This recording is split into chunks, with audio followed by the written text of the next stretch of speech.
Hello again. Another episode of Daily Dub. I'm sitting on the floor for some reason, but all right. And another episode of Meet the Dubs. This time, who probably the guest you see the most often on my video, either her or David, is my younger sister Victoria. Hello.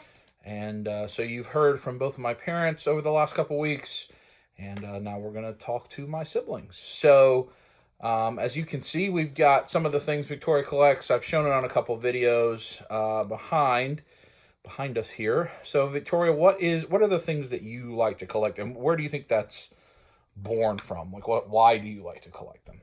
Okay. My top collection's all going to be related to Harry Potter. I don't necessarily collect certain lines or anything, although I have mostly Funko products, but I do have some others. Figure arts. Figure arts, yes, that's recent edition. Wands. I have my wand collection. I have the full of the mini ones. Mm-hmm. And then I have several of the we unboxed like 30 of those mystery case wands on an Instagram exclusive one day. Yeah. If you're not following Instagram. Yeah, and we only had 2 duplicates during that time. Yeah, it was a good. Yeah, it was great really good. Yeah.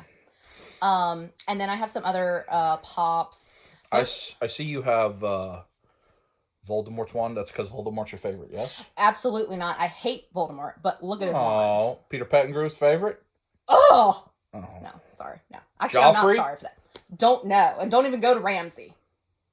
We don't talk about him. Anyway. She thinks he's cute. Not true. Oh! But it's just a cool wand. And then I have the Elder Wand. And then I have Luna's wand as well. So Harry Potter definitely is the property I collect the most of. And that's specifically just because it's my favorite anything. Favorite book series, favorite movie series, favorite fandom, all of the above.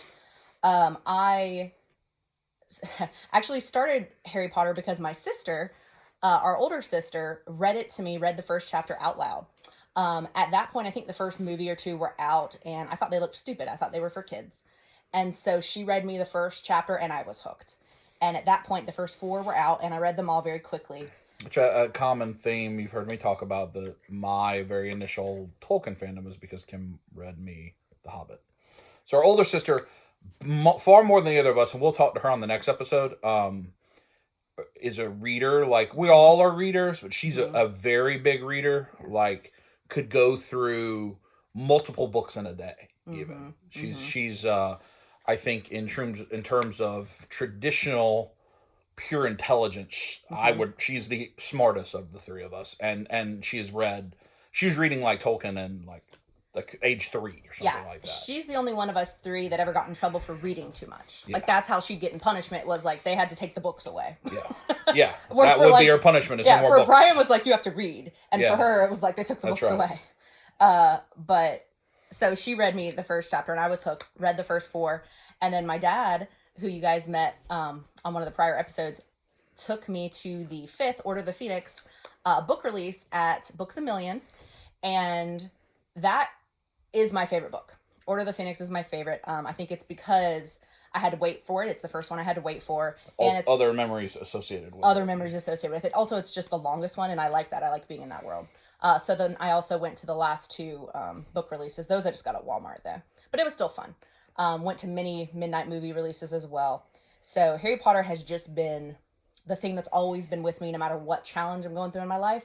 I could just escape into the Harry Potter world, go back to Hogwarts, and it would just take me away from my problems. So I have a very deep connection to Harry Potter. Now, however many years later, 20 years later? Just was its 20th I think it was just birthday. its 20th. Now, I didn't start it quite that early, so it's probably been more like 15 for me. But I love it. And so that's most of what I collect. But you collect things too that are not property, but like I see the penguin, you have penguin stuff you collect. True. You like vintage phones. Yeah. Different things that are not necessarily a property. Yeah, that's media true. based. And I don't even know what. Now, penguins are just my favorite animal, and so I do have quite a few penguin-related items, and I've also been gifted them. You'll see on a episode of Dub Life at some point in the future. When Josh and Karina visited, we bought the annual passes to the aquarium, and it comes with discounted experiences. And I have a thing called the Penguin Experience, where you get to go like hold the penguins or something, right? So I that think we so, will yeah. do at some Yeah, point you get here. to take a picture Probably of the when we get penguins. to spring, it's not quite as cold and all of that. We'll Yeah. go do an afternoon down there. Yeah.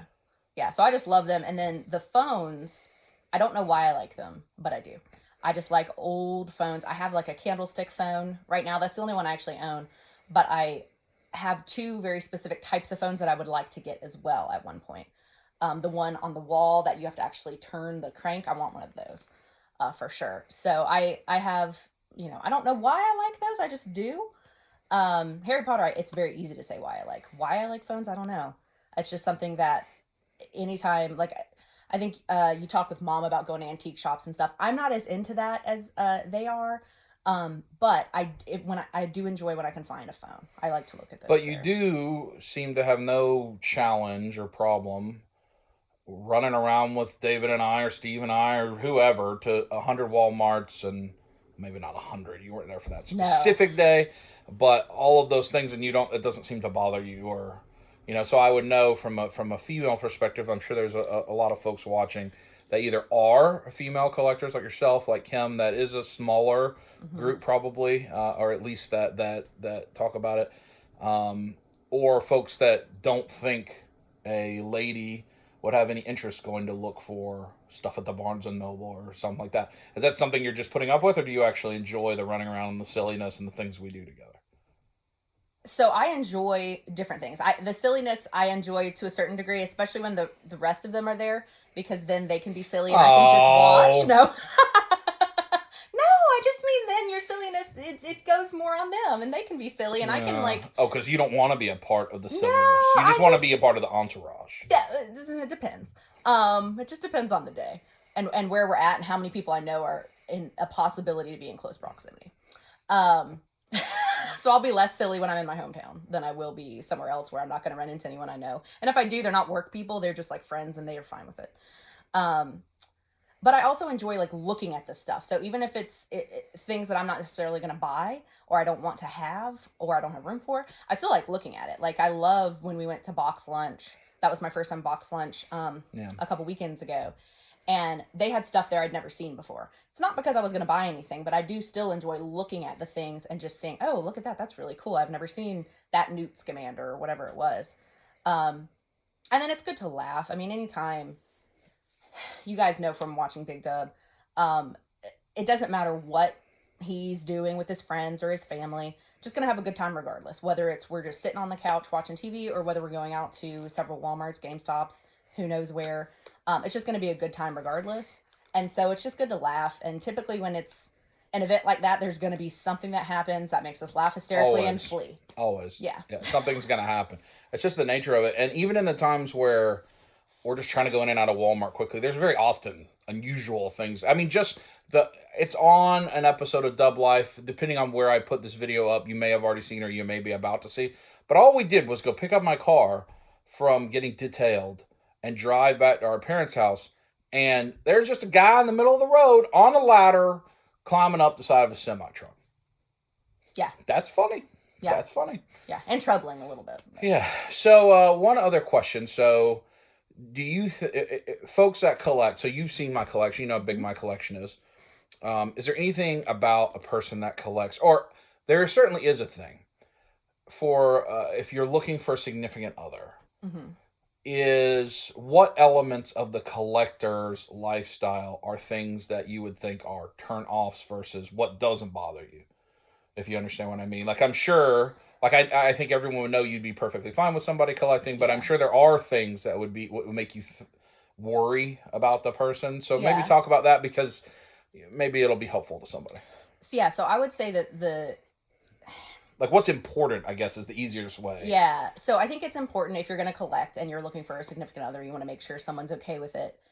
One, that you have space for them too. And I don't just mean them like in your life, I mean their stuff too. So if you're going to collect and if you're, moving into a place where you're going to have a significant other and maybe you're going to live together, you're going to get married, whatever, you want to make sure that they have room for their belongings as well. And that it's not that your stuff is taking up all of the free space, so that they don't have anything for it, whether it's collectibles or whether they don't collect, whatever their thing is. And you have to value that too. You can't have the attitude of, your family pictures that are taking up the space where I used to have a shelf don't mean anything. Even if you never say it, it'll come across. Yes. You have to give that the same value. You may not have to love it as much as your Hot Toy or your Marvel Legend, but you should give it the same weight in the household. You can't make them feel like your stuff is more important than their stuff. I think that's really important. Yeah. And the same goes with your time. So like, you know, I go out with them and we'll go places and I have fun. But what you may not see as much of is, because it's not as much fun to film, Brian will go with me when I'm shoe shopping or when I'm shopping at my favorite clothing stores where there's unfortunately nothing for him to look at. At least when we go to Walmart or whatever, there's stuff for me to look at that I like to see. But he'll go to the places I like to go. And David, everybody's the same. Like if there's a place in the mall, actually when I wanted to go to Box Lunch, I was like, is it okay if we go to Box Lunch? And David was like, of course, you've gone to all these stores that we're going. Of course we can go to Box Lunch. Yeah. So you gotta also, like, if they're gonna go out with you to the stores you want to go to, support them as well in whatever they like to do. Yeah. Don't ask. It doesn't have to be significant other. It could be your family, your friends. Yeah.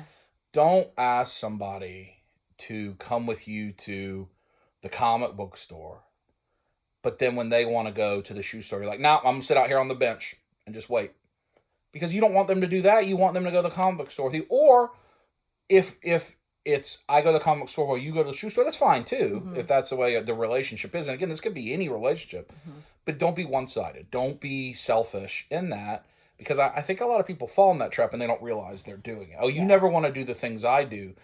And it's because you weight that thing of comic book store differently than go grocery shopping. When your significant other may just want someone to go with them grocery shopping. Yeah. Right? So you gotta give equal weight. And those are good points. Those are things that I think we all fall into, is because our collection is such an important part of our life and we're viewing it as a hobby, and we view those other things as maybe tasks or something like that. We don't do them. Yeah. I think it's a good point. Anything else you'd like to add to the viewership on your episode of Meet the Dubs?